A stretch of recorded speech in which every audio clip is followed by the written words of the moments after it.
no brainer, nggak mikir. CS dikasih template, cara jawabnya begini. Dalam sebuah percakapan CS gitu ya, dikasih template-nya, ini jawabnya begini, jawabnya begini. Lama-lama kan nggak pakai otak, nggak mikir. Akhirnya apa? Nggak closing. Bukan gitu juga. Jadi sistem tetap ada human touch-nya juga. Sistem only maybe 70%, ya. 30%-nya adalah dengan human. Jadi banyak CS dikasih template cara jawab. Wah, pokoknya nggak usah pusing. Ya, mungkin ada beberapa orang, ada beberapa sumber bilang ini. Pokoknya Anda nggak usah pusing. Cara duplikasi, bisa cloning, segala macam. Nih, pakai template kita. Template. Orang template kan no-brainer, nggak mikir. Akhirnya apa? Nggak closing. Karena customer merasa, well, kayak saya seperti ngobrol sama robot. Terlalu template.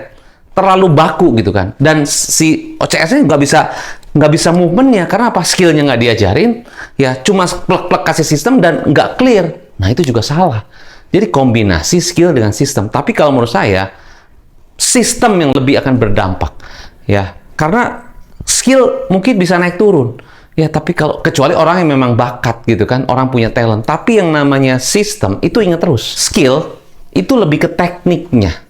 Ya, teknik cara jawab, teknik cara bertanya, teknik cara handling objection. Ya, teknik bagaimana cara untuk menulis surat yang rapi, menulis email, membalas email, itu teknik bagaimana cara membuat konten, teknik bagaimana cara supaya kita bisa merapikan laporan, itu teknik, is a teknik, ya, teknik presentasi, oke, motivasi itu juga skill, ya, skill untuk communication supaya motivasi terbuka, ya, supaya dia semangat, supaya dia selalu konsisten, motivasi dibuka mindsetnya, ya, itu motivasi bisa naik turun, mood bisa naik turun, oke, tapi banyak yang nggak bisa konsisten. Itu motivasi skill, ya, juga mindset, ya. Individu. Nah, biasanya kalau skill itu lebih mengandalkan individu tertentu. Banyak perusahaan, ya, fokusnya ke skill, kasih training, edukasi training segala macam.